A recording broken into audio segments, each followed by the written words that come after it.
2017 ஆனபிள்னு சொல்லி ஒரு பயங்கரமான பேய் படம் வந்துச்சுல்ல. அந்த படத்தை பார்த்து எல்லாத்துக்குமே ரொம்பவே நல்லா தெரியும் அது எந்த அளவுக்கு ஒரு பயங்கரமான பேய் படம்.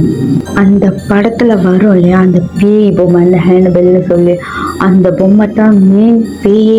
அந்த பொம்மை தான், அந்த பொம்மைக்குள்ளதான் அந்த பேய் இருக்கிற மாதிரி காட்டியிருப்பாங்க.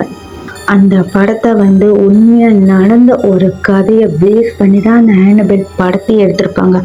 உண்மையாலே அந்த மாதிரி ஒரு பொம்மைக்கு பேய் பிடிச்ச பேய் பொம்மை ஒன்று இருக்கு. அதைத்தான் அப்படியே இந்த படத்துல கொண்டு வந்திருப்பாங்க. அந்த பொம்மையை நீங்க எல்லாரும் அந்த படத்துல பார்த்த மாதிரி அந்த பொம்மை இருக்காது. அந்த உண்மையா பேய் பிடிச்ச ஆனபிள் பொம்மை அந்த படத்துல வர்ற மாதிரி இருக்காது.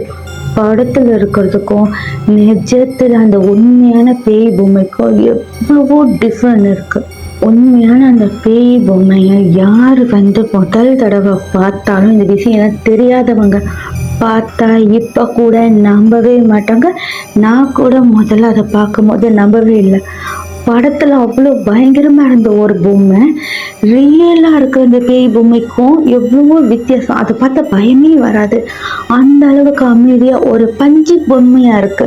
படத்துல இருந்த பொம்மை எந்த அளவுக்கு கொடூரமா இருக்கும், அது கொடூரமா இருக்கும், பார்க்கறதுக்கே பயமா இருக்கும். அது ஒரு அது எப்படி சொல்லுவாங்க, ஒரு கண்ணாடியால செய்யப்பட்ட பொம்மை மூஞ்சி மாதிரி தான் இருக்கும் படத்துல இருக்கிறது. ரியலான ஆனபிள் பொம்மை முழுக்க முழுக்க பஞ்சில் இருக்கும். அந்த பொம்மை தான் இப்போ நீங்க பார்த்துட்டு இருக்கிற இந்த பொம்மை தான் ரியல் ஆனபிள் பேய் பிடிச்ச பொம்மை.